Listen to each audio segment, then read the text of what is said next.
জাহাঙ্গীরনগর বিশ্ববিদ্যালয় কর্তৃক আয়োজিত অত্র বিশ্ববিদ্যালয়ের একটি ইন্টেলেকচুয়াল প্ল্যাটফর্ম পাঠশালার আয়োজনে আজকে আধুনিক যুগে ইসলামিক লাইফস্টাইল শিরোনামের এই সেমিনারে আপনারা যারা উপস্থিত হয়েছেন তাদের সবাইকে জানাচ্ছি আন্তরিক শুভেচ্ছা এবং মোবারকবাদ। আহলান ওয়া সাহলান ওয়া মারহাবান বিকুম ফি হাযাল লিকা আত-তাইয়্যিব আল মুবারাক। আমরা শুরুতে আল্লাহ রাব্বুল ইজ্জা ওয়াল জালালের দরবারে শুকরিয়া জ্ঞাপন করছি যে আল্লাহ তাআলা আমাদেরকে এরকম চমৎকার একটি পরিবেশে চমৎকার একটি বিষয়ের উপর কিছু আলোচনা শুনবার জন্য, এসে বসবার জন্য, জয়েন করবার জন্য সুযোগ করে দিয়েছেন। আমরা সবাই পড়ছি কালিমাতুশ শুকর আলহামদুলিল্লাহ। আল্লাহর দরবারে শুকরিয়া জ্ঞাপনের পাশাপাশি আমি আজকের এই হল রুমে উপস্থিত সবাইকে অন্তরের অন্তঃস্থল থেকে শুভেচ্ছা এবং মোবারকবাদ জানাতে চাই। আপনারা সেই মাগরিবের পর থেকে লম্বা একটা সময় বসে আছেন আজকের এই সেমিনারকে সার্থক করবার জন্য। আজকের এই প্রোগ্রামে উপস্থিত হবেন কিছু সময়ের মধ্যেই অত্র বিশ্ববিদ্যালয়ের সম্মানিত ভিসি মহোদয়, উপস্থিত আছেন প্রভিসি মহোদয়, বিভিন্ন faculty dean, head of the departments, professors, lecturers, stuffs এবং সুপ্রিয় শিক্ষার্থী বন্ধুরা, আপনাদের সবাইকে আবারও অন্তরের অন্তঃস্থল থেকে মোবারকবাদ জানিয়ে আমার সংক্ষিপ্ত আলোচনা আমরা শুরু করছি। আপনারা একটি টপিকের কথা শুনেছেন, যে এই টপিকের আলোকে কিছু কথা আমরা শেয়ার করবার চেষ্টা করব। আমরা স্যারদের মুখ থেকে শুনছিলাম যে এত চমৎকার পরিবেশে কোনো ইসলামিক সেমিনার বা কনফারেন্স এটা আগে হয়নি। আলহামদুলিল্লাহ, জুলাই আপরাইজিংয়ের পরে আল্লাহ তাআলা খুব সহজ করে দিয়েছেন আমাদের জন্য, প্রশস্ত করে দিয়েছেন। আপনারা জেনে থাকবেন যে আমি নিজেও প্রায় 5 বছর দেশের বাইরে ছিলাম।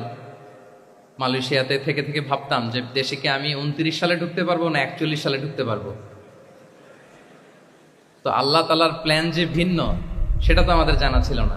খুত্তাতুল্লাহি আ'যামু মিন খুত্তাতিনা, আমাদের প্ল্যানের চেয়ে আল্লাহর প্ল্যান অনেক বড়। আমরা এতটুকু দেখি, কিন্তু আল্লাহ হয়তো আরো অনেক দূর আমাদের জন্য প্রশস্ত করে রেখেছেন। আলহামদুলিল্লাহ। তো এই 5 আগস্টের গণ অভ্যুত্থান বা বিপ্লব পরবর্তী বাংলাদেশের এই চমৎকার পরিবেশে আমরা যে একত্রিত হতে পেরেছি, সুন্দর সুন্দর কনফারেন্স সেমিনারের মধ্য দিয়ে আমরা আমাদের আইডিয়াগুলো শেয়ার করতে পারছি, এটা আমাদের জন্য অনেক বড় নেয়ামত, আল্লাহর পক্ষ থেকে রাহমা। তো আমরা যেন এটাকে পজিটিভলি কাজে লাগাই এবং এই যে ইসলামের বিউটি, এটা যেন আমরা আমাদের ভাই বোনদের কাছে তুলে ধরতে পারি। আপনারা নিশ্চয় জানেন যে অনেকে ইসলামের বিরোধিতা করে, ইসলামকে অপছন্দ করে এজন্য না, ইসলামের ব্যাপারে তার ইনডেপথ নলেজ না থাকার কারণে।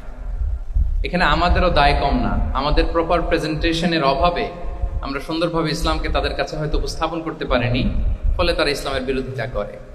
তো আমাদের প্রাইম ডিউটি হচ্ছে আমরা নিজেরা ইসলামকে অনুশীলন করব এবং ইসলামের সৌন্দর্যকে, দ্য বিউটি অফ ইসলামকে আমরা অন্যের সামনে তুলে ধরব।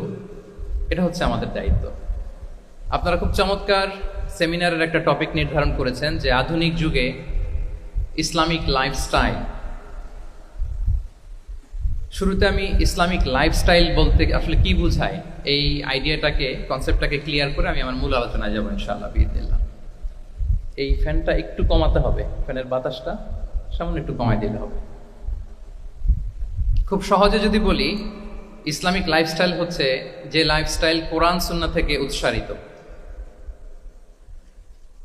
এবং যে লাইফস্টাইল হচ্ছে এন্ডোর্সড বাই ইসলাম, যে লাইফস্টাইল আমাদের প্রিয় নবী মুহাম্মদ রাসূলুল্লাহ সাল্লাল্লাহু আলাইহি ওয়া আলিহি ওয়াসাল্লাম তিনি নিজে লিড করে দেখিয়েছেন আমাদেরকে, এটাই হচ্ছে ইসলামিক লাইফস্টাইল। আই রিপিট, যে লাইফস্টাইল কোরআন সুন্নাহ থেকে উৎসারিত, যেই লাইফস্টাইলকে ইসলাম এন্ডোর্সড করে এবং যে লাইফস্টাইল আল্লাহ রাসূল সাল্লাল্লাহু আলাইহি ওয়া আলিহি ওয়াসাল্লাম আমাদেরকে তিনি লিড করে দেখিয়েছেন, এটা একটা কমপ্লিট প্যাকেজ, একটা হোলিস্টিক প্রজেক্ট। এখানে কাটছাট করার সুযোগ নেই, মানে পিক এন্ড চুজ করার সুযোগ নেই। আমার পুরো জীবনটাকেই ইসলামে অনুশাসন দিয়ে যদি আমরা পরিচালিত করি, ইসলামের ছাঁচে যদি সাজাই, সেটা হবে ইসলামিক লাইফস্টাইল। এখানে পিক এন্ড চুজের কোনো সুযোগ নেই। মানে মুসলিম হইলে পার্ট টাইম মুসলিম হওয়া যায় না, ফুল টাইম মুসলিম হইতে হয়। মানে জীবনের প্রতিটা অঙ্গনে ইসলামকে আমাদের প্র্যাকটিস করতে হবে। কারণ আমরা জানি ইসলাম মানে হচ্ছে complete submission to the order of Allah, to the wish of আল্লাহ।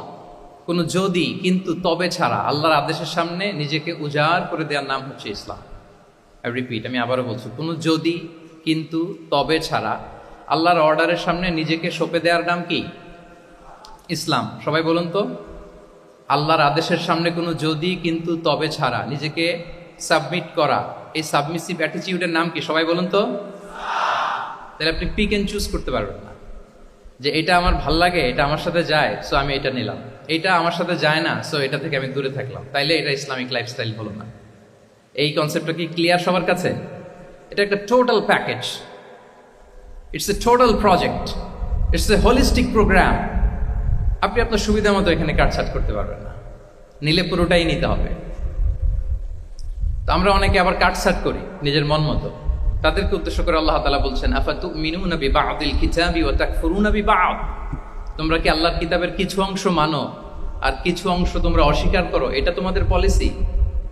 জেনে রেখো, ওয়ার্নিং দিচ্ছেন যে তোমাদের পলিসি যদি এইটা হয়, তাহলে এই দুনিয়াতে আছে তোমাদের জন্য লাঞ্ছনা, আর আখিরাতে তোমাদেরকে শাস্তির মুখোমুখি হতে হবে। তাহলে কাটছাট করার সুযোগ নেই। আমরা যেটা করি, নামাজ, রোজা, হজ, জাকাতের মতো এই যে আনুষ্ঠানিক ইবাদতগুলো, এগুলোতে আমরা ইসলামকে খুব মানি, ইসলামের অনুশাসন মানি। কিন্তু আমাদের ব্যক্তি জীবন, পারিবারিক জীবন, সামাজিক জীবন, আমার ডিলিংসগুলো, আমার ট্রেড, আমার বিজনেস, আমার ব্যবসা, আমার বিয়ে শাদী, আমার বিহেভিয়ার, এগুলোকে অনেক সময় আমরা ইসলামের অনুশাসন অনুযায়ী মানতে চাই না। এগুলোর ক্ষেত্রে আমরা অনেক সময় ইসলামের অনুগামী হই না। এইখানে একটা ঝামেলা রয়ে গেছে আমাদের। কিন্তু মূল কথা হচ্ছে, আপনি ইসলামকে মানলে দ্য টোটাল প্যাকেজ আপনাকে মানতে হবে। এখানে কাটছাট করার কোনো সুযোগ আছে বলেন তো? আওয়াজ করে বলেন, কোন কাটছাটের সুযোগ কি আছে? কারণ কমপ্লিট প্যাকেজ, কমপ্লিট প্যাকেজ। জীবনের প্রতিটি অঙ্গনকে ইসলামের অনুশাসন দিয়ে সাজানো, বা জীবনের প্রতিটি অঙ্গনে ইসলামকে অনুশীলন করার নামই হচ্ছে ইসলামিক লাইফস্টাইল। মূলত ইসলামই একটা lifestyle. Islam is not merely a set of beliefs and rituals, rather it's a lifestyle. ইসলাম নিজেই একটা lifestyle that emphasizes justice, spirituality, integrity and modesty.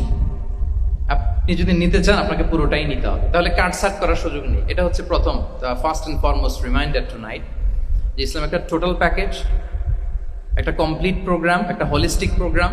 এখানে পিক এন্ড চুজ করতে পারবো না আমরা। আপনি যদি আমাকে ইসলামী লাইফস্টাইলের উপরেই সেমিনারে কথা বলতে বলেন, I must say you have to take the entire package, পুরোটাই আপনাকে নিতে হবে। এই আইডিয়াটা ক্লিয়ার হয়েছে আমাদের সবার কাছে? সবার কাছে ক্লিয়ার তো? তাহলে পিক এন্ড চুজ করবো নাকি? শুনি নাই সবার কাছ থেকে। পিক এন্ড চুজ করা যাবে? কাটছাট করা যাবে? কিছু কিছু রুলস এন্ড রেগুলেশন আমার খুব ভালো লাগে, আমার জন্য খুব সুবিধা হয়, ওইটা নিলাম, বাকিগুলা কাটছাট করে দিলাম। তার মানে সহজভাবে পার্ট টাইম মুসলিম হওয়ার কোনো সুযোগ নেই, হলে ফুল টাইম হতে হবে। কাস্টমাইজড ইসলামের কোনো সুযোগ নেই, টোটাল প্যাকেজটাকে আমার অ্যাডাপ্ট করতে হবে। এটা হচ্ছে ইসলামিক লাইফস্টাইল। তো আজকের এই সেমিনারে আমি কিছু ট্রেটস বা the core values of Islamic lifestyle আপনাদের সাথে শেয়ার করবার চেষ্টা করব, যাতে করে ব্যাপারটা আরও ক্রিস্টাল ক্লিয়ার হয় যে আসলে what is Islamic lifestyle all about. আসলে এটা কি, কিভাবে এটা আমরা অ্যাডাপ্ট করব, কিভাবে এটার সাথে নিজেকে খাপ খাওয়াবো, কিভাবে এটা আমরা প্র্যাকটিস করব। তাহলে প্রাথমিক কথা অলরেডি ডান, যে কাটছাট আমরা করব না, পিক এন্ড চুজ করবো না, টোটাল প্রোগ্রামটাই আমরা নেওয়ার চেষ্টা করব। তো এখন আমরা কিছু কোর ভ্যালিউজের কথা বলবো, যেগুলো দিয়ে ইসলামিক লাইফস্টাইলের মূল ধরনটা আমাদের কাছে ক্লিয়ার হবে। ইসলামিক লাইফস্টাইলের কথা যদি আমাদেরকে বলতে হয়, প্রথম যেই ট্রেড, যে ক্যারেক্টারিস্টিক্স বা ভ্যালিউর কথা আমাকে বলতে হবে, সেটা হচ্ছে the concept of halal and haram. If there is no halal and haram, there is no Islamic lifestyle, for sure I am telling you. যদি হালাল হারাম না থাকে, এটা যদি আমরা মেনটেন না করি, এটা কোশ্চিন কালো ইসলামিক লাইফস্টাইল হবে না। আপনাকে হারাম থেকে যোজন যোজন দূরে থাকতে হবে, আর হালাল দিয়ে জীবনটাকে সাজাতে হবে। কারণ যেখানেই হালাল সেখানেই বারাকা। রিপিট, আমি আবারও বলছি, যেখানেই হালাল সেটার মধ্যে কি? হারামে কোনো বারাকা আছে? হারামে আছে অস্থিরতা, সাময়িক উন্মাদনা, এর ভেতরে বারাকা নাই। হালালের ভেতরে আল্লাহ তাআলা বারাকা ঢুকিয়ে দিয়েছেন। আচ্ছা, আপনারা বলুন তো, গরুর গোশত খাওয়া এটা হালাল না হারাম? হালাল। কুকুরের গোশত খাওয়া হালাল না হারাম?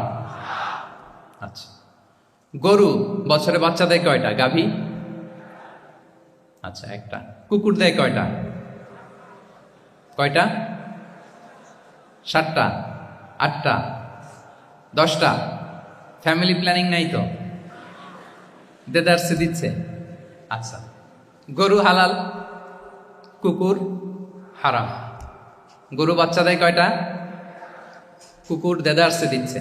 তারপরেও বলেন, আমাদের এই যে বাংলাদেশে আমাদের কুরবানির ঈদে লক্ষ লক্ষ গরু জবাই হয়, বিয়ের অনুষ্ঠানগুলোতে এত গরুর গোশত আমরা খাই, প্রতিদিনের চাহিদা মেটানোর জন্য তো কত গরু কোরবানি করা হয়। এরপরে বলেন, বাংলাদেশে গরু বেশি না কুকুর বেশি? সবাই বলেন, গরু বেশি না কুকুর বেশি? কারণ কি? হালাল। কারণ কি? এই হালালে বরকত ঢুকিয়ে দিয়েছে কে? তাহলে if there is no concept of halal and haram, there is no Islamic lifestyle. প্রথম core value of Islamic lifestyle হচ্ছে আপনাকে হালাল দিয়ে আপনার জীবনকে সাজাতে হবে। লা ইয়াদখুলুল জান্নাতা জাসাদুন গুযিয়া বিল হারাম। হারাম খেয়ে বর্ধিষ্ণু যে দেহ, সে দেহ আল্লাহর জান্নাতে প্রবেশ করবে না। মানে whatever you consume, it should be halal. এটা হালাল হইতে হবে। শুধু যেটা আপনি খাচ্ছেন এটাই না, কুলু মিম্মা ফিল আরদি হালালাম তাইয়্যিবা, আল্লাহ তাআলা বলেছেন যেটা কনজিউম করবো হালাল হবে, হালাল হতে হবে। তো এটা শুধু এত ন্যারো কনসেপ্ট না, আপনার জীবনের সবটাই হালাল হতে হবে। ইউর ফুড শুড বি হালাল, ইউর ড্রিঙ্ক শুড বি হালাল, ইউর ইনকাম শুড বি হালাল, ইউর ফ্যাশন শুড বি হালাল, ইউর এন্টারটেইনমেন্ট শুড বি হালাল। সব কিছু হালাল হইতে হবে।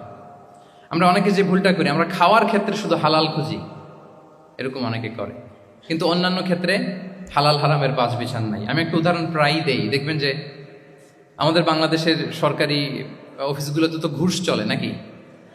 আল্লাহ ঘুষ থেকে এই জাতিকে তুমি হেফাজত করো। আচ্ছা, দেখবেন যে আমাদের বিভিন্ন সরকারি অফিসগুলোর মুসলিম কর্মকর্তারা, তারা ওয়াইন খায় না। আমি দেখেছি, থাইল্যান্ডে গিয়েছে, চায়না গিয়েছে অফিসের কাজে, ওখানে হালাল রেস্টুরেন্টগুলো খুঁজে, কারণ মুসলিম, তার হালাল খাইতে হবে। তো সে ওয়াইন খায় না, পর্ক খায় না, কারণ ইসলামে এটা হারাম। আবার অনেক হিন্দু কর্মচারী, সে আবার গরুর গোশত খায় না, কারণ কি তার ধর্মে ওইটা হারাম। কিন্তু এই মুসলিম কর্মচারী, হিন্দু কর্মচারী দুইজনের নির্বিশেষে মাশাআল্লাহ ঘুষ খায়। এরকম হয় না? দেখেন, মুসলিম ওয়াইন খায় না, পর্ক খায় না, তার ধর্মে হারাম। আমার হিন্দু ভাই গরুর গোশ খায় না, এটা তার ধর্মে হারাম। কিন্তু ঘুষ আবার দুই ধর্মে হালাল নাকি? হ্যাঁ, হালাল। তার মানে ওই যে pick and choose, you got the point, right? Pick and choose করেছে যে আমার ধর্মের এই এই নিয়ম আমি মানবো, কারণ এটা আমার জন্য খুব ফ্লেক্সিবল, এটা খুব ভালো লাগে। কিন্তু যেটা কঠিন হয়ে যাচ্ছে, যেটা তার বিরুদ্ধে দাঁড়াচ্ছে, ওইটা সে মানে না। তাহলে পিক এন্ড চুজ করার কোনো সুযোগ? আমরা আমাদের গোটা জীবনকে হালাল দিয়ে সাজাইতে হবে, তাহলে your lifestyle will be Islamic lifestyle. এই কথাটা কি বুঝতে পেরেছেন? তাহলে ইউর ফুড শুড বি হালাল, ইউর ড্রিঙ্ক শুড বি হালাল, ইউর ফ্যাশন শুড বি হালাল, ইউর ইনকাম শুড বি হালাল, ইউর এন্টারটেনমেন্ট শুড বি হালাল, even your relationship should be হালাল। ব্যাপার কি? এটার এত আওয়াজ বেড়ে গেল।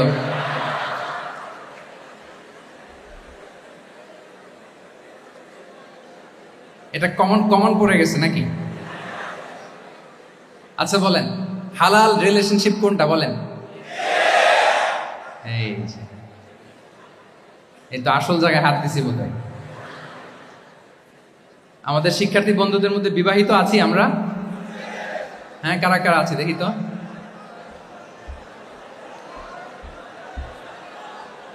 দেখি মাশাআল্লাহ, মাশাআল্লাহ। ঠিক আছে, ঠিক আছে। আমাদের বোনরা উপরে আছেন, মাশাআল্লাহ, অনেকে হাত তুলেছেন, আলহামদুলিল্লাহ। এই তো আমাদের যারা হাত তুলছেন তাদের জন্য একটা তাকবীর দেই আমরা, আল্লাহু আকবার। এই যে আপনারাই বলেছেন, আমার কোনো লিগ্যাল অপিনিয়ন দেওয়ার প্রয়োজন হচ্ছে না, যে হালাল রিলেশনশিপ হচ্ছে বিয়ে। তাহলে বিয়ের বাইরে যদি আমার কোনো রিলেশনশিপ থাকে, হালাল না হারাম? ফতোয়া দিচ্ছে কে? আমি? আপনারাই দিচ্ছেন। বলেন, বিবাহ পরবর্তী কোনো যদি এক্সট্রা ম্যারিটাল রিলেশনশিপ থাকে, এটা ইসলামে হালাল না হারাম? তাইলে pre marriage relationship, after marriage relationship, এটা শরীয়তে হারাম। তো এই হারাম যদি আমি এই হারামের সাথে যদি নিজেকে জুড়ে দেই, তাহলে আমার লাইফস্টাইল এটা ইসলামিক লাইফস্টাইল হতে পারে না। আমরা বিয়ের মতো পবিত্র বন্ধনের মধ্য দিয়ে আমরা আমাদের দাম্পত্য জীবনকে উপভোগ করব। আল্লাহ তৌফিক দান করুক। এই যে অনেকে হাত তুলে ফেলছে মাশাআল্লাহ, তার মানে সেকেন্ড ইয়ারে আছে, ফার্স্ট ইয়ারে আছে, থার্ড ইয়ারে আছে, আলহামদুলিল্লাহ হালাল রিলেশনশিপে তারা গিয়েছে, মাশাআল্লাহ।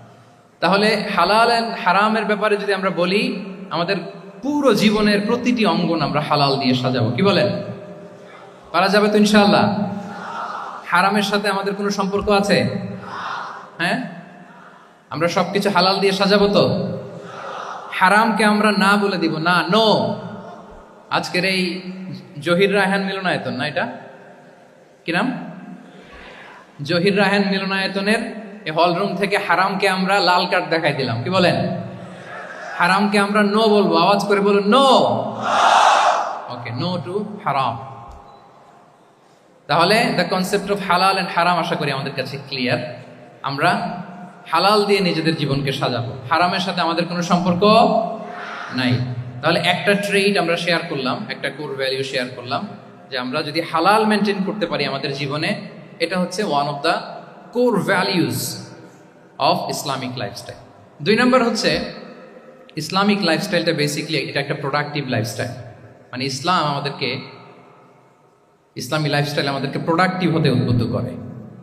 আপনার দিন শুরু হবে অনেক সকালে, প্রোডাক্টিভিটি নিয়ে অনেক লম্বা আলোচনা করা যেতে পারে। আমি ছোট্ট একটা পয়েন্ট যদি আজকের এই হলরুমে শেয়ার করি প্রোডাক্টিভিটি নিয়ে, যে ইসলামিক লাইফস্টাইল হচ্ছে আপনি একেবারে সকাল সকাল আপনার দিন শুরু করবেন। Early to bed and early to rise makes a man healthy wealthy. সবাই তো শিখেছি এটা, যে আগে আগে ঘুমোতে যাও, আগে আগে ঘুম থেকে জাগো, তুমি ধনী হবে, তারপর তুমি প্রজ্ঞাবান হবে, তুমি সুস্বাস্থ্যের অধিকারী হবে। এটা হচ্ছে ইসলামিক লাইফস্টাইলের একটা কোর ভ্যালিউ। সকাল সকাল দিন শুরু করা, মানে সানরাইজের আগে আমার সকাল শুরু হবে। কাজী নজরুলের যে কবিতা, সূর্যি মামা জাগার আগে উঠবো আমি জেগে, পড়েছি আমরা সবাই, কিন্তু হয়তো মানা হয় না। তো এই যে সকাল সকাল ঘুম থেকে ওঠা, এটা যদি আপনার মধ্যে না থাকে, এটা ইসলামিক লাইফস্টাইল হতে পারে। You must be a morning person. সকাল সকাল উঠতে হবে। আপনার সময় এমনভাবে মেনটেন করবেন আপনি যে সকাল সকাল ফজরের পর থেকে আপনি অ্যাক্টিভ। তার মানে you have to wake up early, you have to sleep early. একজন মর্নিং পারসন যদি না হন, এটা ইসলামিক লাইফস্টাইল হবে না। এর কারণ আল্লাহ রাসূল সাল্লাল্লাহু আলাইহি ওয়া আলিহি ওয়াসাল্লাম আমাদেরকে সকালে জেগে থাকার ব্যাপারে ইন্সপায়ার করেছেন, এবং তিনি দোয়া করেছেন এই উম্মার জন্য স্পেশালি, যে এই সময়টা এটা full of baraka, full of blessings. তিনি দোয়া করেছেন, আল্লাহুম্মা বারিক লি উম্মতি ফি বুকুরিহা। আল্লাহ এই উম্মতের বুকুরটা, মানে সকালের সময়টা, লেটস সে সানরাইজের পরে 3-4 ঘন্টা, এই সময়টাকে আল্লাহ আপনি বরকত দিয়ে ভরে দেন। এই সময়টাতে ঘুমানো যাবে না, এটা হচ্ছে বরকতের সময়। এবং আল্লাহ রাসূল সাল্লাল্লাহু আলাইহি সাল্লাম যদি কোনো সামরিক অভিযান প্রেরণ করতেন, এই টাইমে প্রেরণ করতেন, এই বুকুরের টাইমে। এবং সাহাবারা তাদের কোনো ট্রেড ক্যারাভান, ব্যবসায়িক কাফেলা যখন সেন্ড করতেন, এই টাইমটাতে সেন্ড করতেন, কারণ এই টাইমটাতে বারাকা। তো এখন নিজের সাথে মিলিয়ে নেন যে এই টাইমটাতে আমরা কি করি। আমি জানি না আপনাদের কি অভ্যাস। আমি এসে তো শুনলাম যে জাহাঙ্গীরনগর বিশ্ববিদ্যালয়ে নাকি যতজন শিক্ষার্থী, মানে ততজনের জন্য এখানে আবাসনের ব্যবস্থা আছে। বাংলাদেশের কোনো ইউনিভার্সিটিতে নাকি এটা নেই। আলহামদুলিল্লাহ, অসাধারণ প্রিভিলেজ, এখানে অনেক সুন্দর সুযোগ। তো এখন বলেন, আপনাদের সকালের রুটিন কি? বলেন, ঘুমিয়ে থাকেন না জেগে থাকেন? হ্যাঁ, আচ্ছা, ফজরের পরে আমরা ঘুমাই কারা কারা দেখি? সর্বনাশ। আচ্ছা ঠিক আছে, হাত নামান। আচ্ছা, ফজরের পরে আমরা একটু এক্সারসাইজ করি, পড়াশোনা করতে বসি কারা কারা? মাশাআল্লাহ, আছে কিছু, ঠিক আছে, হাত নামান। এবার 2 বারের 1 বারও যারা হাত তুলেননি তারা হাত তুলেন। আপনারা কি করেন? এইটা হ্যাঁ, ডিভাইস। তো সম্মানিত সুধী মণ্ডলী, আল্লাহুম্মা বারিক লি উম্মতি ফি বুকুরিহা। আপনারা আমাকে এনেছেন ইসলামিক লাইফস্টাইল নিয়ে বলতে, তো আমাকে বলতেই হবে। ফজরের পরে ঘুমানো চলবে। প্রথমে আমরা হারামকে না বলে দিলাম, এবার আমরা না করে দিব কোনটাকে? হ্যাঁ, ফজরের পরে আজকে থেকে কোনো ঘুম চলবে। যদি আপনি চান একটু একটু দূরে সরাইতে হবে, যে ড্রোনগুলো একটু একটু দূরে সরাইতে হবে। ফজরের পরে আজকে থেকে আমি এখানে জবরদস্তি করব না, শুধু আপনাদের সামনে আমি প্রেজেন্ট করছি। যদি সেমিনারের যে টপিক নিয়ে আপনারা শুনতে এসেছেন, এটা যদি আপনি অ্যাডাপ্ট করতে চান, অনুশীলন করতে চান, হ্যাঁ, ফজরের পরে আজকে থেকে কোনো ঘুম চলবে।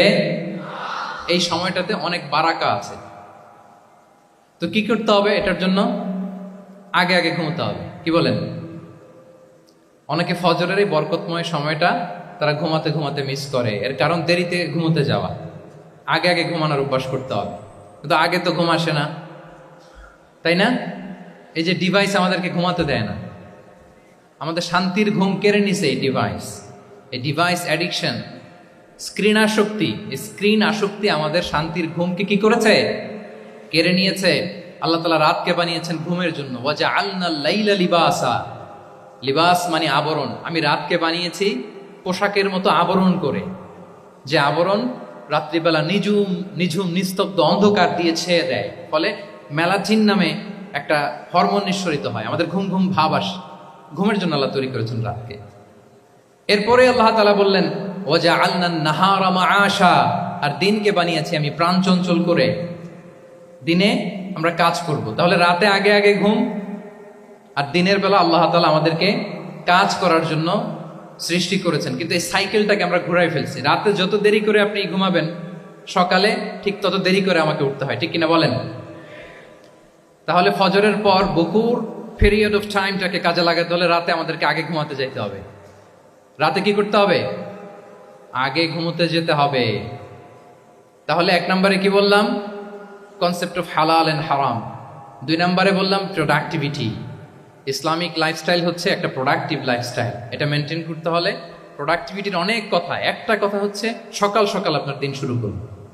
কি পারা যাবে তো ইনশাআল্লাহ? সবাই একসাথে পড়ে ইনশাআল্লাহ। এই যে আমাদের দেরি করে রাতে ঘুম আসে, স্ক্রিন আসক্তি, এই ডিভাইস আমাদের আরামের ঘুম কেড়ে নিছে কেন জানেন? এর কারণ হচ্ছে আল্লাহর দেয়া যে ফিতরাত, এই ফিতরাতকে আমরা উল্টে দিয়েছি। ফিতরাত শব্দটার সাথে আপনাদের পরিচয় আছে? হ্যাঁ, the innate characteristics of a human being. একটা মানুষের যে ক্যারেক্টারিস্টিক্স, যে ইননেট স্বভাব দিয়ে আল্লাহ তাআলা তৈরি করেছেন, নেচার, এটাকে আরবিতে বলে ফিতরাত। এই ফিতরাতের বিরুদ্ধে কিছু করা যাবে না। ইসলামিক লাইফস্টাইল হচ্ছে ফিতরা বেসড লাইফস্টাইল। ফিতরাতাল্লাহিল্লাতী ফাতারান নাসা আলাইহা লা তাবদীলা লিখালকিল্লাহ। আল্লাহর প্রকৃতির অনুসরণ করো, যে প্রকৃতি দিয়ে তিনি মানুষকে সৃষ্টি করেছেন। আর আল্লাহর সৃষ্টি কাঠামোর মধ্যে কোনো পরিবর্তন, কোনো বিকৃতি নেই। সুবহানাল্লাহ বিহামদিহি। তা আমরা এই ফিতরাতকে চেঞ্জ করে দেওয়ার কারণে এই ঝামেলা। আমরা সবাই এই ফিতরাতের উপর জন্মেছি। কুল্লু মাউলুদিন ইউলাদু আলাল ফিতরা ফাআবাওয়াহু ইউহাউবিদানি আও ইউনাসসিরানি আও ইউমাজ্জিসানি। প্রতিটি নিউ বর্ন বেবি তারা ফিতরাতের উপর জন্মায়, মানে নবজাতক সন্তান ইসলামের উপর জন্মায়। কিন্তু বাবা মা তাকে হয় ইহুদি বানায়, নাসারা বানায়, বা অগ্নি উপাসক বানায়। তাহলে এই যে ফিতরাত, আল্লাহর দেয়া ফিতরাতকে যখন আমরা চেঞ্জ করেছি, আমাদের জীবন থেকে বারাকা উঠে গিয়েছে। ফিতরাতকে যদি আরো সহজ করে আমি আপনাদেরকে বুঝাই, তাহলে ফিতরাত হচ্ছে যা কিছু স্বাভাবিক, যা কিছু কল্যাণকর, যা কিছু ভালো, তাই ফিতরাত। আই রিপিট, সুপ্রিয় শিক্ষার্থী বন্ধুরা, ফিতরাত হচ্ছে যা কিছু স্বাভাবিক, যা কিছু ভালো, যা কিছু কল্যাণকর, তাই কি? তাই ফিতরাত। এই যে এখন আরবি কোন মাস চলছে বলেন তো? রজব। এই রজব মাসের 26 তারিখ দিবাগত রাত্রে আল্লাহ রাসূল সাল্লাল্লাহু আলাইহি ওয়াসাল্লাম ঊর্ধ্ব জগতের একটা ভিজিটে গিয়েছিলেন। আমরা জানি না সবাই? হ্যাঁ, ইসরা মেরাজের কথা আমরা জানি। সো এই মেরাজ রজনীতে আল্লাহ রাসূল সাল্লাল্লাহু আলাইহি ওয়া আলিহি ওয়াসাল্লাম ফিতরাত মানে what is the essence of ফিতরা, এটা বোঝানোর জন্য এই হাদিসটা আমি শেয়ার করছি। মেরাজে যখন গেলেন, জিবরিল আলাইহিস সালাম ওনাকে 2টা পেয়ালা দিলেন। তিনি বললেন উচিতু বি ইনাআইন, আমাকে 2টি পেয়ালা দেয়া হলো। ফি আহাদিহিমা লাবান ওয়া ফিল আখারি খামর, এক পেয়ালায় ছিল দুধ, আরেক পেয়ালায় ছিল মদ। ফা আখাযতুল লাবান ওয়া শারিবতু, যখন 2টা অপশন দেয়া হলো, 2টা পেয়ালা, আমি দুধের পেয়ালাটা নিলাম এবং সেটা পান করলাম। তখন জিবরিল আলাইহিস সালাম বললেন আসাবতাল ফিতরা, মানে you are guided to the fitrah, আপনি সঠিকটাই নিয়েছেন। যেটা ফিতরা, যেটা নেওয়া উচিত, আপনি ওইটাই নিয়েছেন। তাহলে এখন আরো সহজ হবে। যদি দুইটা পেয়ালা দেয়া হয়, একটা মদের পেয়ালা আর একটা দুধের পেয়ালা, তো আমরা নিব কোনটা বলেন? হ্যাঁ, তাইলেই ফিতরা হবে। তাহলে কি হবে? তাহলে যেটা স্বাভাবিক, যেটা কল্যাণকর, যেটা আমাদের জন্য ভালো, সেটা হচ্ছে ফিতরা। তাহলে মদের পেয়ালা দুধের পেয়ালা কোনটা নিব? সবাই নিব তো নাকি? আমাদের রুচির যে দুর্ভিক্ষ চলতেছে, অনেকে মদের পেয়ালাই নিয়ে নিবে। কি বলেন? আছে না একদল, তারা কি করে ওইটা চুজ করে ফেলবে। এবার বলেন আমরা কোন পেয়ালা নিব, মদের না দুধের? আমাদের ঐতিহ্য